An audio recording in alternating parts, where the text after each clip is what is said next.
Hello and welcome to another episode of Free Spirits, a podcast brought to you by the Freedom Association. My name is Andrew Allison. I'm delighted that I am joined by my guest this evening, David Stephenson. David is the TV editor for the Sunday Express. He comes from Australia. We don't talk much about that during Ashes tests at all. But as he has just told me before we started recording this podcast, he was a cricket commentator, albeit probably not a very good one, as part of his job when he was working for a radio station in Sydney in the 1980s. I find out all sorts of different things about you, David, despite the many lunches we've had over the years. I think I shouldn't have told you that one. I mean, I think I am the worst commentator of cricket ever. I mean, do you know what it's like? You get so involved in the game, you forget someone's actually listening to you. Which is that would be my problem. But welcome anyway, and thank you very much. Not at all. No, good to catch up. What I want to do really in this session is just have a look at the free press in general, be it the written word, be it broadcast media, and just see where it's going, because there's been so many changes in recent years, changes that were predictable to a certain extent, but other changes that we never really envisaged.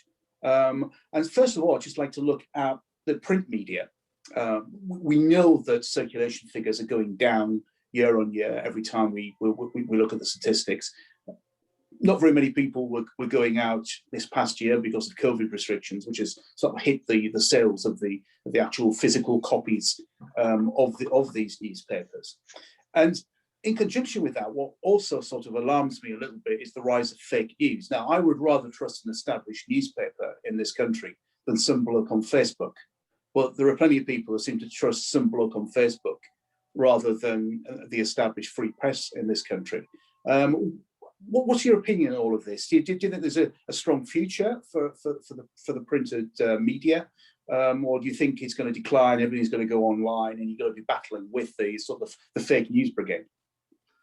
Well, I mean, papers, I suppose, are far from being in rude health in terms of circulation, but I think otherwise, I think they're flourishing. I mean, their strengths usually are exclusives, which I think digital doesn't really get right just yet. So newspapers and generally the print media continue to do, I think, an excellent role. I mean, we've just had our results at Reach, where the biggest publisher, I think the second biggest digital publisher in the country now, which is amazing for all the publications. And I think, as you say, trust is becoming a much bigger issue for your normal reader. And the brands are trusted. I mean, the Express is a very trusted brand. Mirror probably is a trusted brand as well. So that counts a lot towards readership, because if you pick up a paper, you want to know that its journalistic principles are intact. And I think you still get that with print media. I'm not saying digital doesn't, but they have a different approach. There's a lot of recycling of stories, which I'm sure you see on one website, it's going to appear on another one as well, and it gets rewritten. So stories tend to get watered down. But I think in general, papers, surprisingly, given what we've been through, are looking reasonably good. And the future's quite good for them, really, I think. Well, that is good news, because I noticed that my sort of local regional newspapers, where I am in Yorkshire, they've been taking a bit of a hammering. I mean, I looked at the figures for the Hull Daily Mail, and that was well down on circulation. I looked for the Yorkshire Post, and that was well down. And what also shocked me was the Manchester Evening News. I mean, from memory, that was sort of around about the 30,000, 40,000 circulation range, for a place and an area, Greater Manchester in general. When you look at the amount of people who actually live there, that's very, very poor. But they're not the only ones who are suffering by any means. I suppose some of the problems I got with the newspaper websites is they're trying to do it so quickly that the accuracy is just not there at all. There's just huge amounts of typos and spelling mistakes and factual inaccuracies as people try to put the news together as quickly as they possibly can to be relevant. And that's an issue that I certainly have with them. And when you say about recycling stories, I mean, yes, there was something to do with Harry and Meghan, whoever they are. Apparently, there are a couple who value their privacy who live in California. Something to do with them in the Times yesterday about the way that Meghan treated aides in Buckingham Palace. But of course, I did hear about the story being in the Times, but I first read it on the Telegraph, Telegraph's website.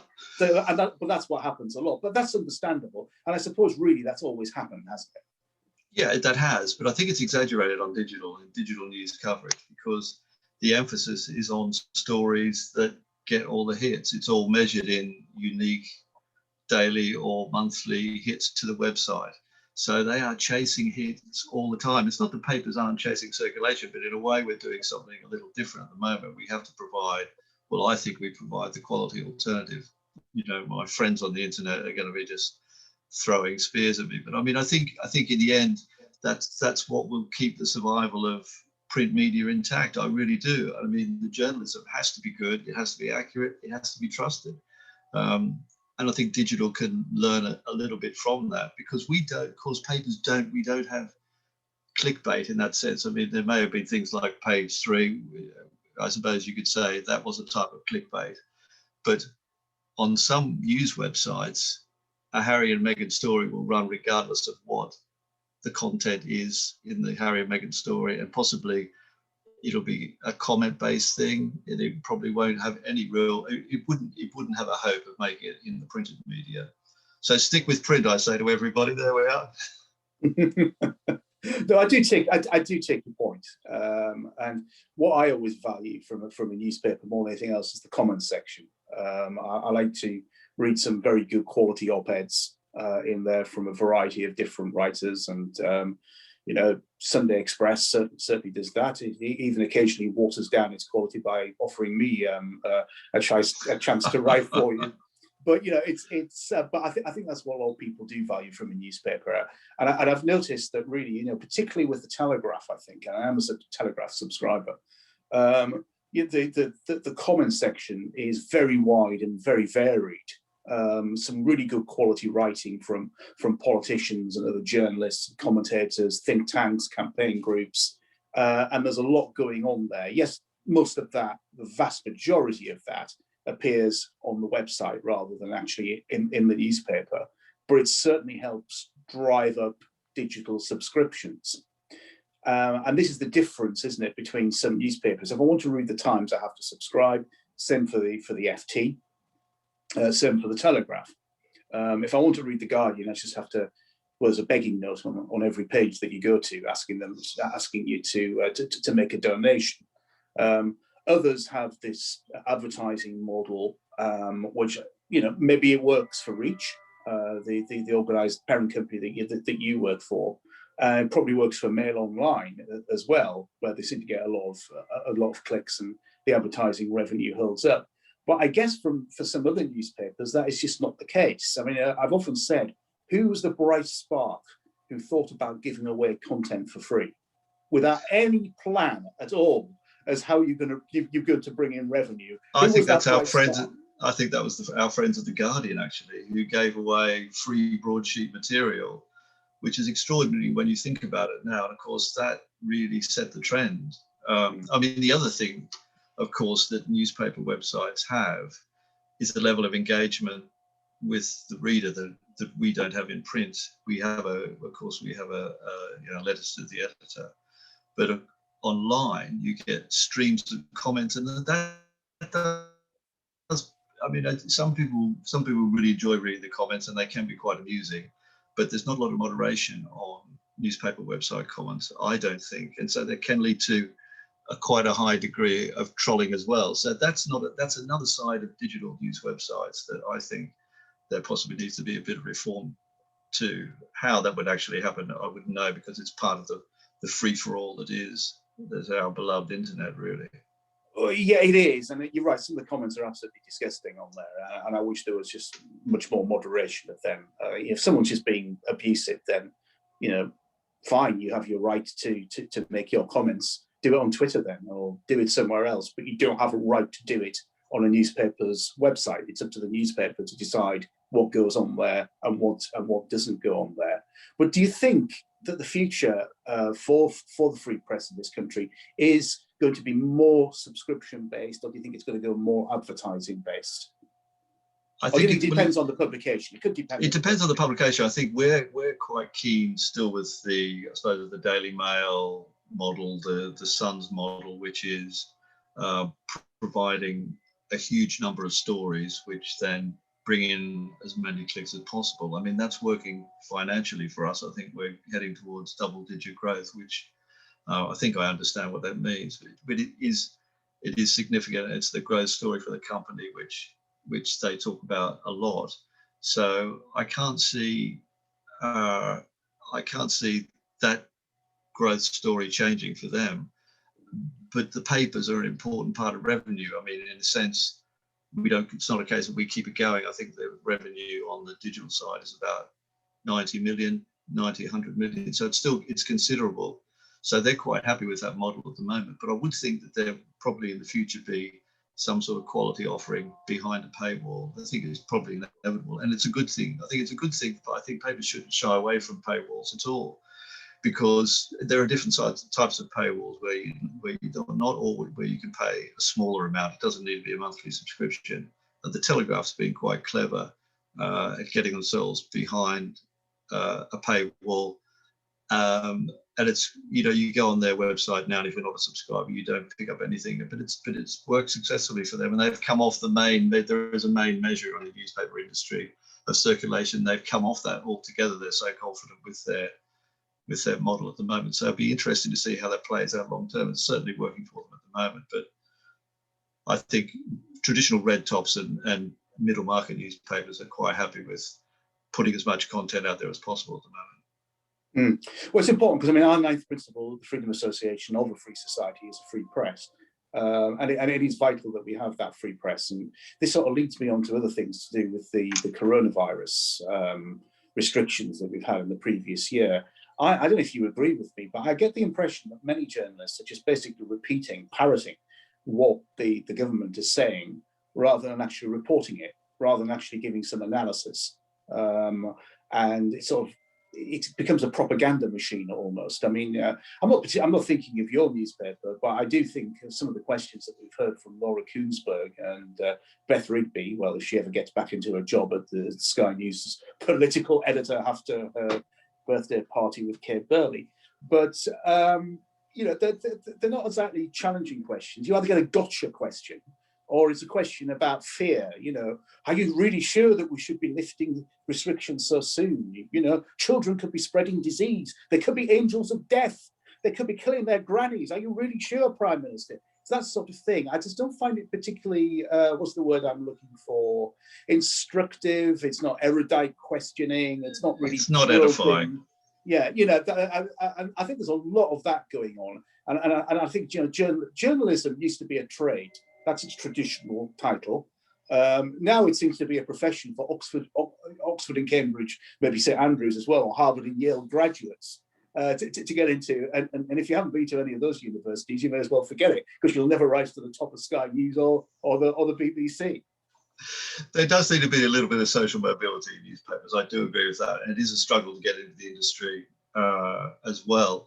I mean, you're not the first person that's mentioned to me about newspapers' coverage of COVID, and particularly lockdown. Our TV producer rang me up and was absolutely lambasting me on the telephone, saying, "Why is your paper doing this? Why are you supporting that?" And I put this to our news editor, and I think he defended it quite well. I mean, we have a balanced coverage of those issues, and I think we're duty bound to run a government line and question it. But I suppose also we don't want to be seen to be undermining a policy which is a matter of national importance. So I think those sort of issues come into it as well. But I think for most of the public probably feel that there is a sort of one-note coverage of the lockdown and its merits or otherwise. And I can't see that changing. But I mean, I saw a documentary recently on the Blitz. I don't know whether you caught it. It's Lucy Worsley, and the way propaganda was operating through the Ministry of War. And there are some similarities about what's going on now as well, which I thought was really interesting. It's not quite to the level of 1943, but there are some similarities. I really recommend that documentary as well. If you want an insight into how, I mean, even pictures were being routinely edited at that point. And there needed to be particular, a page had to have certain pictures and images on it before it could run. But it's all fascinating. We're not quite at that, but some papers have been more loyal to the government, let's say, than others. Well, yes, yeah. I think all we want really is a balanced coverage. That's what we want. I mean, if you look back, I'm particularly thinking of the BBC here. You know, when I was growing up in the 70s into the 80s, the BBC really was, you know, I would really well trusted for an unbiased news coverage. You know, I wouldn't have been particularly running a campaign to say that the license fee should go, and that wouldn't be routinely criticising the BBC. Some brilliant broadcasters both on BBC and ITV, you know, ITN News, Sandy Gall, for example, Alistair Burnett, some real giants of television broadcasting, brilliant journalists. But I just don't get that from the BBC anymore. It sort of moves me on to the next part of the conversation, as we are going to discuss the BBC. But, you know, when I listen to Kirsty Walk or Emily Maitlis on Newsnight, you know, they're not really fit to tie the shoelaces of some of those greats who've gone on in the past. At least that's my opinion. I think there has been a real step change in your typical current affairs reporter. I think you're talking about here, really, and current affairs presenter. I mean, they're there to provide what they call analysis stroke comment, which I think has led into areas that people don't like. I mean, I think the BBC is heralded for, we hope, having the most impartial news service in the country, and yet I think they've let down a lot of people, particularly in recent times over that, where analysis has become too close to comment. I mean, particularly on the main bulletins of news, I think, and probably even in things like Newsnight as well. And I don't think people want that. People want, particularly when there are controversial stories, they want the story straight in broadcast. It's not like picking up a newspaper and reading an editorial. I mean, people want to have it straight, and they want to know and make their own mind up about stories. And that I think the BBC has let down their viewers on that, as I say, in recent times. And they should really be looking to that. But I think if you watch something like, I don't know, I'm a bit of a fan of Newswatch, which goes out on a Saturday morning. I don't know whether you've seen it on what used to be called News 24, but on BBC News. And it's 10 minutes of comments from the public about BBC News stories that they're not happy with and the level of coverage.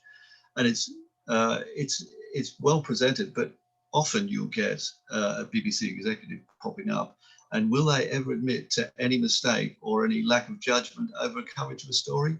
Never. Never will they accept any responsibility for it, which is another thing which I think has let them down in terms of news coverage as well. Because people, I think that fosters a whole arrogance as well. And that's not good when you're trying to sort out your news coverage, which I think they have been trying to. And it doesn't say much that it's 10 minutes on the BBC News channel. It's you know. So I don't know. Is Points of View still going on BBC One? It is. I think that's very early on. That's being pushed around, and it's certainly not what it was in the chirpy Terry Wogan days, where he would sit in a big armchair. I mean, I haven't caught that, I admit, for absolutely ages. I mean, it used to be early evening Sunday, but I think it may have moved or been shunted elsewhere. But again, they need to engage more with their viewers in that respect. One of the big problems they face now, and we'll probably get onto it, is keeping audience and keeping loyal members of their audience without compromising them over goodness knows what, whether it's license fee or whether it's having enough trust in news, which I think for most people is the most important thing the BBC do. If they let their audience down over that, they're in big trouble. I think they're certainly in a degree of trouble over that post-Brexit. I really believe that. Well, I mean, touching on Brexit, I mean, when you looked at some of the coverage, you know, particularly when we were leaving finally on the 31st of January last year, I mean, some of the BBC and Sky News reporters looked as if they were in mourning. They may as well have black armbands.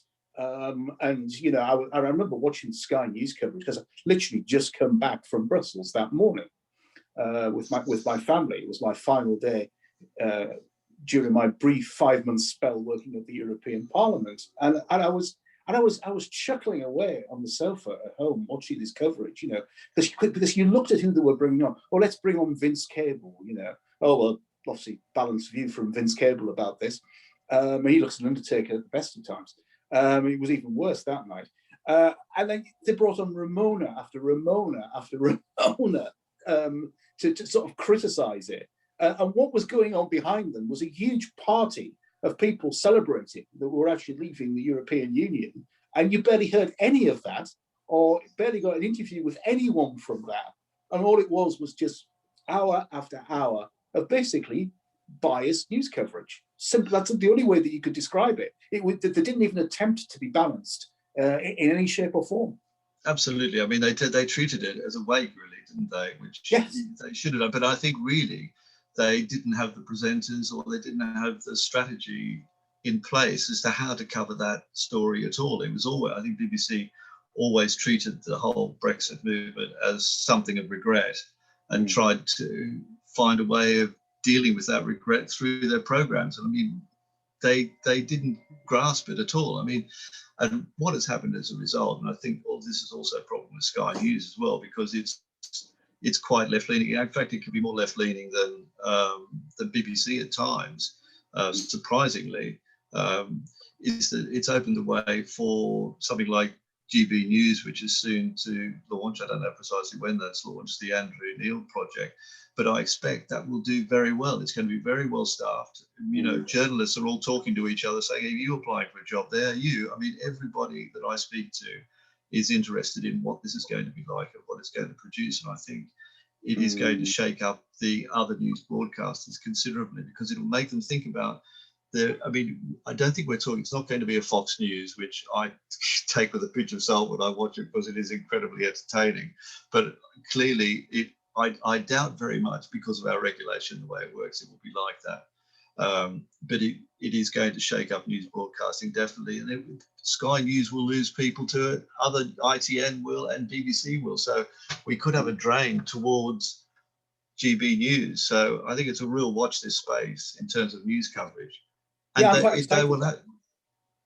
I am as well. I'm quite excited by it, to be perfectly honest, because I know that Andrew Neil is the consummate professional. He's a brilliant journalist, a real journalist of his generation, and there's no way he's going to turn this into Fox News UK. He's just not going to do it, because it's not Andrew Neil. He wants hard-hitting interviews, just as he's done with everyone. You know, when people from the Conservative Party complain that he's been too biased towards Labour, and then Labour people complain that he's biased towards the Conservatives, and it's all basically in the same interview, then you know he's pretty much getting something right.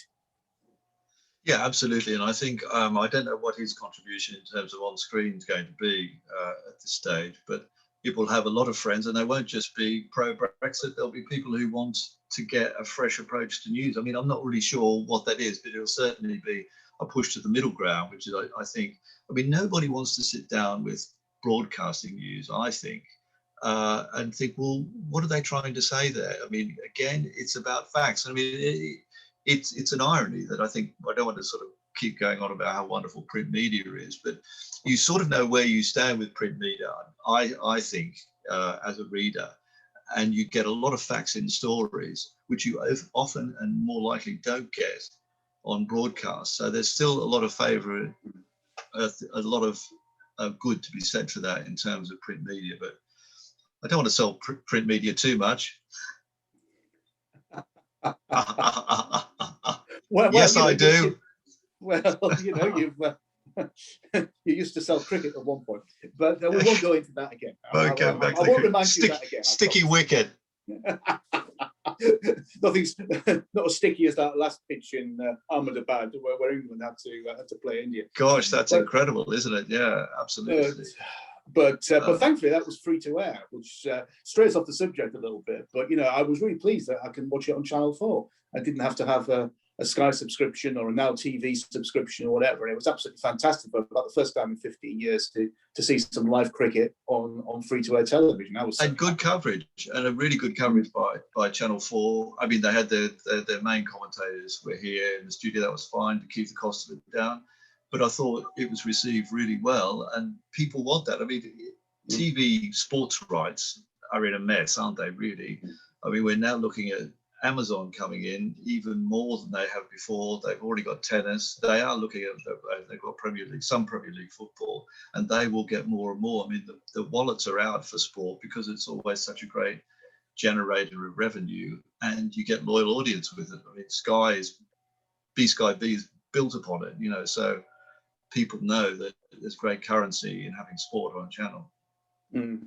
It's interesting. I was looking back at a report that I wrote 7 years ago, and it was about the future of the BBC license fee. But I delved into a lot of the Ofcom figures, which as you know, they report every year, and it's the state of the country as far as digital media is concerned. Back in 2013, 7% of people had smart televisions. By the time we got to 2020, just 7 years later, 57% of people or households owned smart televisions, which is hardly surprising. There was one day in April last year when I switched on the television, there was an unfortunate pinging sound and nothing would work afterwards. And I said to my wife, I said, can you do without a TV in lockdown? She said, no. I said, I'm going to have to get one. She said, is it essential travel? Yes, it is essential travel. I'm getting a new TV. And I disappeared off to an Argos and a Sainsbury's about 15 miles away and picked up this new smart TV. And I mean, thank God that I did. I mean, I used to have Now TV box, that you used to watch. But this is just so brilliant. And I have to say that the best £5.99 a month that I spend has to be for Netflix. It really has to be. I mean, I'm sure you've reviewed quite a number of programs on Netflix over the past years, and I mean, one of my favourite ones, if not the favourite one, was The Queen's Gambit. I thought it was an excellent drama. Did you watch that one? I did watch that. I mean, to make chess compelling as a drama, I think, is an absolute victory for any channel. I mean, I was absolutely amazed at how interesting it could be to sit there and watch two people play chess. I mean, but they really struck gold with that, and I've forgotten the name of the actress. She was absolutely superb in it. But you're right. I mean, we are in a completely different landscape, is the current word for TV, and where we are with it.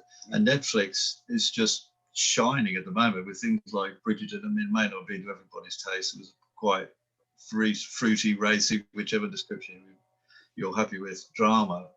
But it's changing the way Netflix is changing, and I think, and Amazon as well, is changing what we think about TV and how we receive it, just in the way you're thinking about a smart television. Of course, a lot of younger people are now watching a lot on their laptops. I mean, I didn't think this would ever happen, or on their phones as well, but they are, and they're finding out what programs to watch through these devices as well. So they're not going anywhere near a traditional EPG, which is how most of us find our way, or they're not. I mean, I asked my 15-year-old daughter this morning, how do you find out about a new television program? I said, I just pick it up from friends, or I read about it online. I mean, I used to write previews, so she wouldn't be reading what I was writing, that's for sure. But it is interesting, and I wouldn't say the first point of call for my children, my three, is not broadcast television, and that's the real nub of it for the BBC. How do people find a BBC program now?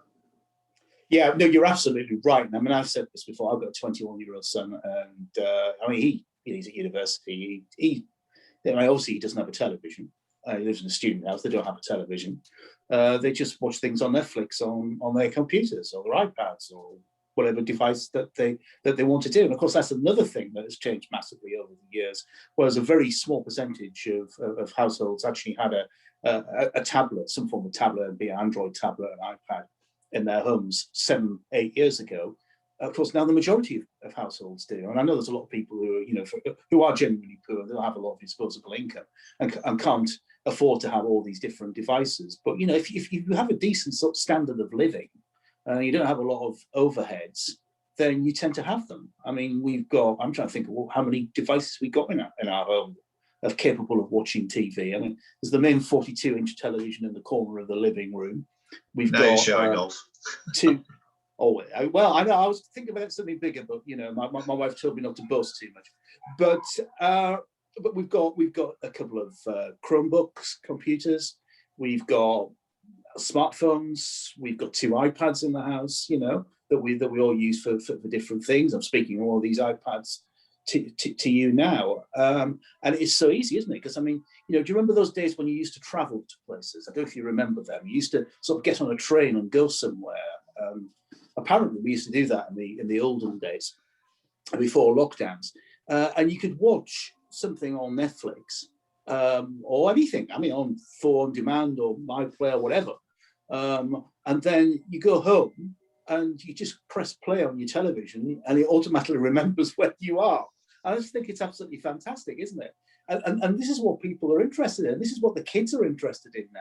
They're not interested in TV schedules. I mean, I don't know what your opinion is here, but I just think we're going to get to the point. It might take 5 years, it might take 10 years, I don't know. We're going to get to the point where basically the only thing that's really going to be scheduled, and it's news, live sport, and other major events. I don't know, a royal wedding or something like that. But I mean, EastEnders, Coronation Street, I mean, they're suffering badly, aren't they, in the ratings now? They're not as popular as they used to be. So I think you can see the trend is moving in that direction. How the BBC addresses that, well, we'll have to see. But I've said for many years, and I've said it in the pages of your newspaper, David, that the BBC is hanging on to an analog funding system in a digital world, and at some point, it's going to have to change.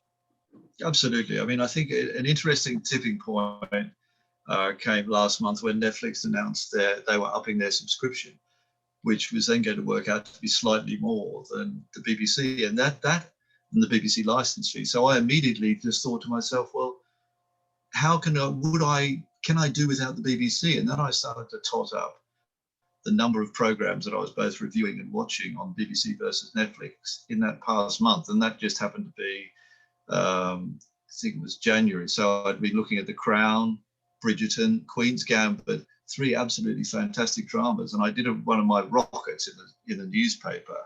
Where has all the mainstream drama gone from the BBC? And I got a very rude private email from someone at the BBC who unbelievably and overly sensitively, I thought, misinterpreted what I said and gave me a list of every drama just about that had appeared on the BBC in the last year. And I thought, gosh, someone protesting too much here, really. And some of these dramas are on CBBC, but I think the point was completely missed, that the BBC seem unable, this is a separate discussion in a sense, seem unable to do mainstream drama. ITV can still do it. I think they're still doing good thrillers, crime things like David Tennant in Des. I mean, it's not everybody's cup of tea, but this is a very well done drama. BBC seem unable to make those sort of dramas that appeal on the mainstream level, and that is, in an overall way, stopping them playing any sort of catch up with Netflix. Netflix are literally ruling what is happening in broadcasting, TV broadcasting at the moment. Absolutely, for sure. And as you said, Netflix put the prices up. I'm still paying $5.99 a month because I've got a basic subscription. Does me perfectly well. If my wife wants to watch something live on the TV, all I do is download what I want onto my iPad and then watch that, and that's perfectly fine to do. You're absolutely right about ITV. ITV do seem to come up with some really good dramas. I think a recent one, recent, the last few years, was Dr. Foster. I thought that was a very good one. But you just don't see that on the BBC anymore. I mean, it's so woke. It's incredible.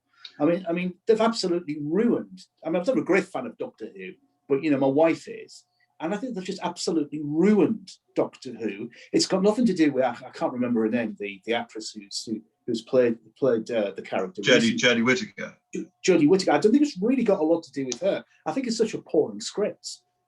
No, it was. I mean, I think those dramas are suffering. I mean, really, Doctor Who went through a fantastic period with Russell T Davies and Stephen Moffat. It was very funny.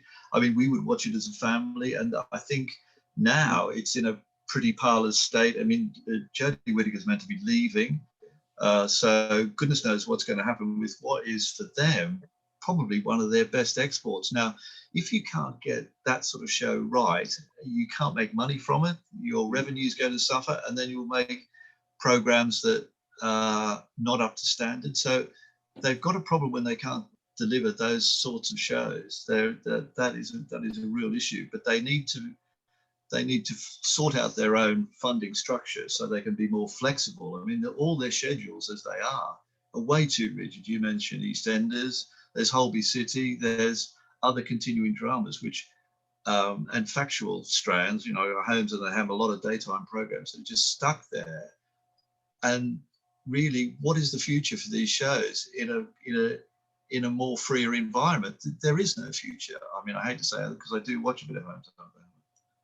Well, I was thinking, I can't imagine Holmes and the Hammer or Bargain Hunt or some of the stuff that comes out during the day on BBC. When I sort of have a day off, which I did have yesterday, and I'm sort of flicking through to see if there's anything I want to watch on the live TV schedule. And in the end, I put on Channel 4 because there were things like The King of Queens, old US comedy, Frasier is quite often on there, Everybody Loves Raymond, Cheers, a lot of good, you know, yes, I mean, some people could say dated. I don't think it's all that dated, actually. A lot of it isn't. It's the scripts were so brilliantly written that they're still good today.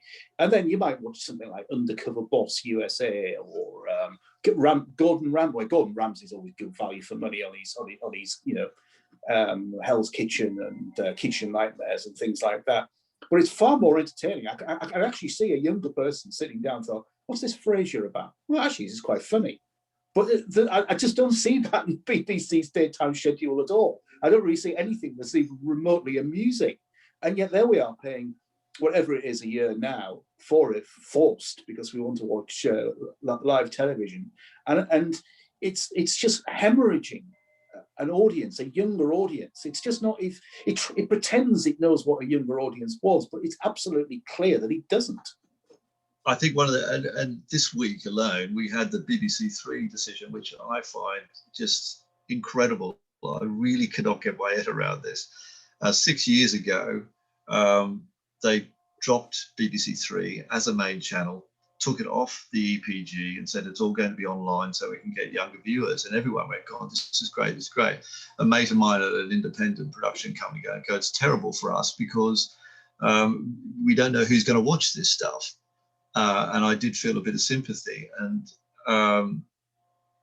then we have a decision to bring it back as a linear channel, which is, it is beyond belief. And I don't know where this is going. It's completely unstrategic. Where does it take them? I mean, I will admit there have been hits on there, obviously. Gavin and Stacey, Killing Eve, these sorts of things went on there. But putting it back as a main channel, it won't draw people in. That prompted my discussion with my 15-year-old, and she just looked blankly at me about BBC Three, really. You know, so, you know, this people aren't talking about BBC Three in the school playground, you know, they're all talking about Netflix. Well, it's like this thing that I heard last week, I'm sure you did as well. You know, some of the BBC said, we need to make more British cartoons. And I'm thinking, well, if the BBC, well, it's not the organisation you want to make some British cartoons, the workers' cartoons you ever watched in your life. But, you know, my 4.5-year-old is absolutely mad on SpongeBob SquarePants. Absolutely loves it. And they're hilarious. I mean, they are genuinely hilarious. It's so unbelievable, yet it's really funny. You know, and sometimes I'll put on the Simpsons as well. Not so much when he's around, because some of it can be a bit, you know, not suitable for a 4.5-year-old, shall we say. But it is hilariously funny. And people watch these things because they are funny. And do we really need a new British cartoon with diversity quotas in them, made by the BBC? I can't think of anything worse. No, I mean, I think there's a lot of social agenda chasing, isn't there, at the BBC? And I was sent an email this week of a story about gender diverse streaming services. Now, you would think that the BBC would do quite well on this, but according to this research, and this is to do with female cast members versus male cast members and females and males behind the camera. And the BBC actually came out fourth behind Netflix, ITV, and Amazon, which is staggering, really. Shouldn't they be getting that right? Well, I don't think anything surprises me. Before I wrap this up, just if you could look into your crystal ball, where and bearing in mind that the charter renewal for the BBC is coming up all about 6 years' time, or certainly 5-6 years' time, they'll be in active negotiations with the government over it. Do you think the license fee will continue for another 10 years after that, or do you think the writing's going to be on the wall for it? I think that we're coming very close to a time when it's unsustainable. I mean, the landscape is changing around the BBC all the time, and they're not catching up with it. I mean, Tim Davie, the Director General, says he's not competing with it, which I find extraordinary. You're not competing with it, mate. I can tell you, you're nowhere near. You're nowhere near it. So, so what is the actual plan? And it's not. The BBC can sustain what it does if it treats the viewer with a bit more respect. I mean, the over 75 decision was appalling. They could have walked away from that deal. They could have walked away from that settlement, but they didn't. And then they tried to blame somebody else about it. That loses trust with their, the BBC One average audience member is 55. Let's recall, these are the people that really like the BBC, and they're not looking after them. So they're the people that'll just vote and continue to watch Netflix and Amazon, I'm afraid, and they need to come up with a solution. And maybe it will be a part subscription and a part taxpayer maintained model, a bit like Australia, I'm afraid to say. Yeah, that's a possibility, and of course there will be a lot of opposition from the likes of ITV if the BBC puts advertising on, because it's going to take away their advertising revenue, and they're struggling on that anyway, aren't they? So there's a lot of vested interests in all of this. They are, and the BBC, of course, that huge amount of license fee payers' money, they argue, then goes back into the production sector. But there's a lot of helping oneself in terms of former BBC executives setting up small production houses and then getting commissioned to each other. They are looking after themselves as well, a lot of BBC people. I mean, there will be, but the BBC can't just do nothing. I think we're beyond the point where they can now do nothing. So they'll have to wake up a little bit to these difficult situations. I mean, the license fee is 1935. I mean, really? We're living in an on-demand world. Everything is on demand, and even more so after lockdown. You want food, it's on demand, get it, and I think we mightn't all like that world, but unless we come to terms with it, we're going to lose out financially, and there'll be no justification for the license fee. But yes, that's my line of thinking. It's just whether it happens in 5 or 6 years' time, or whether the government kicks the can down the road again. It will be in between. It will be sort of midterm in Parliament by that time, though, because we're going to get a general election in 2024. By about 2026, these negotiations will be going. So it is midterm. So it's not as if the government's will be particularly bothered about a lot of negative headlines from the BBC, which they undoubtedly will get. But I just do think it's a matter of time. I mean, my principal objection to the license fee is on a freedom issue. It's just a freedom of choice. I could live without the BBC. I could quite happily, I'm not saying I don't watch any BBC. I do watch some BBC, but I could quite happily live without it. I think what I couldn't live without is my Netflix subscription at the moment. And I watch a lot of the other terrestrial broadcasters free to air much more than I do the BBC. But ultimately, as I've argued many times, it's not in the best interest of the BBC to continue with this funding model. I mean, it used to have Top Gear, with Jeremy Clarkson and all the rest of them, and that was a massive hit, wasn't it, around the world? And they sold the rights. They used to have Doctor Who, which is nowhere near as good as we've discussed a few minutes ago. But I mean, if it does produce some real good, high quality programming again, and does it on a much more business minded way, it could actually flog its wares around the world and make a lot of money out of it.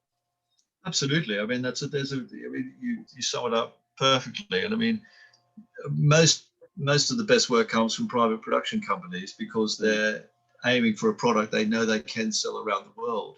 And that has just transferred to Netflix and Amazon. And that's why those dramas translate right around the world incredibly, to like 200 million households. So if this stuff wasn't good, Netflix and Amazon wouldn't work. But the quality is so high that they're setting a new standard. Now, I wouldn't review them either. To be frank, I've reviewed more and more programs that are online now than I've ever done before. Initially, I thought, well, there's not a lot of people watching this, but you can't deny 200 million households. No, you can't. And I read last week that Netflix, I think, are investing around about £1 billion in British productions. You know, yeah, absolutely. They said the British market they know is a big market for them, and they want to keep British people happy, and we know with British dramas as well.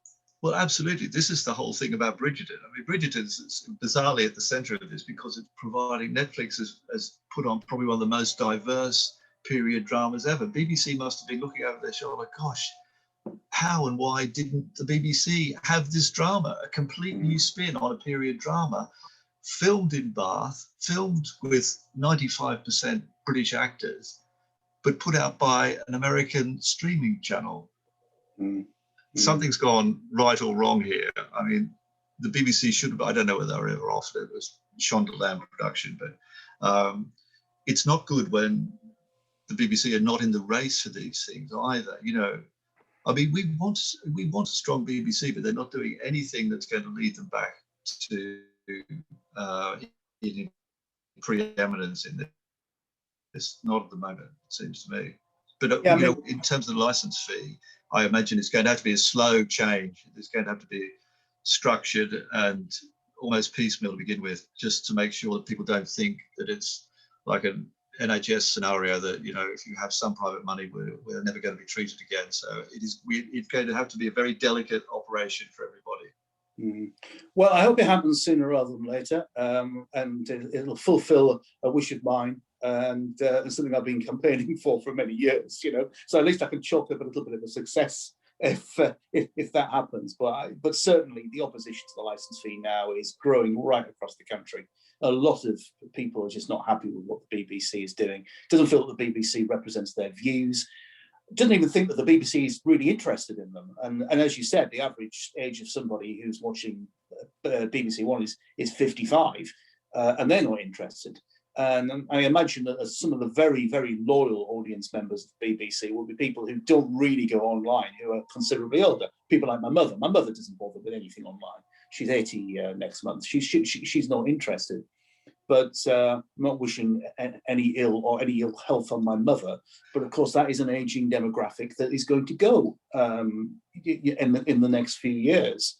And the BBC is therefore left with a sort of audience of around 55 to 65 who is deeply unhappy with them. They're sort of disgusted with, from Tunbridge Wells people. And you've got people then in their teenagers in their 20s and their 30s who just don't find the BBC relevant in any shape or form and will refuse to pay that license fee. They just will refuse to pay it. And I think it's too much money. You know, if you're a poorer household, are you really going to pay £157 a year for this? I mean, I think your poorer households and probably even poorer after COVID will be just looking to save money just so they can eat, sleep, and provide, you know, some decent clothes. So, I mean, on that level, that's another part of the BBC audience that they can't help. I mean, so they can't now afford the BBC to keep running a huge operation with all the massive salaries that go into that. They just can't afford to do that. And for all of the universal British public to keep in love with it and keep paying it, it's unsustainable. You can't have executives. Every middle-ranking executive at the BBC is paid around £200,000. Every time I see a list of those salaries, I find that staggering, that anybody should be paid more than the Prime Minister. I think, you know, it's like local government salaries. I think they're even bigger than those. I mean, but I find those, that they are small lottery wins to ordinary people. And no one should be paid that amount of money to commission a sitcom that only lasts for one series. I mean, I find that staggering. No, you're absolutely right on that. And if you're interested in football, for example, and you can afford it, well, you'll have a Sky or Now TV subscription. And the Now TV I find a lot better because you can cancel it. You know, for me, when the cricket isn't on, when the cricket comes back on, I can watch it again. You know, it's a bit, but then that's the whole point of choice, isn't it? And it works well for me. But then you get Gary Lineker, who is, you know, moaning about taking a pay cut. What's he down to now? About £1.5 million a year or something for presenting Match of the Day. No, these are all staggering amounts of money. I mean, similarly with the the pundits on there. I mean, everybody is just rubbing their hands and hoping this cash cow will go on. I mean, okay, good luck to these people for doing it. I mean, it keeps footballers doing something. I mean, they need to find something to do. But I really think nobody's worth this money. But I mean, I think we also need to concentrate on the executives and the middle management of the BBC, which, I mean, they get £5 billion in revenue and they spend only £1 billion on BBC One, I think. So there's a lot of other money swashing around and being spent in quarters which are not returning any value. It's all about value, isn't it? You know, BBC Two only gets 337 million. Well, yeah, I could go on all night here, but I'm sure the viewers might be nodding off or something like that. I don't know. Only due to me, not due to you, David, by any means. But just one statistic I will throw in right at the very end of this podcast, David, is that the overall budget for all BBC local and regional radio stations is not that much smaller than the overall budget for BBC Radio 4. That's how big the BBC Radio 4 budget is. Last time I checked, 130 or 140 million pounds or something like that. And you think of how many people actually tune into Radio 4. Now, it has a loyal audience of many people, don't get me wrong, but I don't think it warrants that much money spent on it. And when you actually listen to some of the programs on Radio 4, it's actually quite amazing where they spend the money. Where's it going to? And also just one other thing as well, you mentioned about the executives, and you're absolutely right on that. And it's also how are they recruited? I mean, look at James Purnell. You know, he was recruited by Lord Hall, failed Labour cabinet minister. I mean, if some viewers and listeners may be able to remember that at the time of the local elections in 2009, he resigned from the government trying to bring down Gordon Brown, and then nothing happened. This was James Purnell. But back, I think it was in 2012, he got this, what was he, director? Oh, I can't remember what it was, director of policy or something utterly ridiculous. He's still at the BBC now in another role, and he's still picking up 250, 300 grand a year. And what's he actually doing to earn his crest? Yeah, I mean, they are unaccountable on those sort of levels. I mean, anybody who was on a salary of 200,000 should be telling us every day what they're doing. I'd like to know what happens every minute of not of their life, but certainly of their working day, to see where the value comes in having someone. I mean, the argument is in TV that they'd go somewhere else. These people would not go anywhere else, honestly. You know, that they should be blessed to have the work that they've got anyway, as I say, at a level of a small lottery win. But I think you're right. Some things like BBC, so Radio 4 and Radio 3 cost a lot to fund, and that would be all part of a sensitive discussion about how these things could move forward. But it works in Australia with the taxpayer funded. So you'd have a core BBC, and you'd have, I suppose, the subscriber-based BBC. Yeah, a more commercial BBC. A more commercial BBC. And I think, I mean, it's okay, everybody. It's not tearing down, Nelson's column. It'll be okay. We just have to get used to the idea. But it's unsustainable. We shouldn't have everybody forced to pay out this amount of money all the time. It's iniquitous. And with that, I'll give you the last word, David. Thank you very much for joining me this evening. We're just finishing here just after 7 p.m. On Wednesday evening, so we're all working late and probably very hungry, needing our dinner. If you've enjoyed the podcast, then please subscribe to our YouTube channel. Please follow us and like us on Google Podcasts and Apple Podcasts and many other platforms. If you really have enjoyed listening to David and I, then why not join the Freedom Association? Just go to our website, www.tfa.net,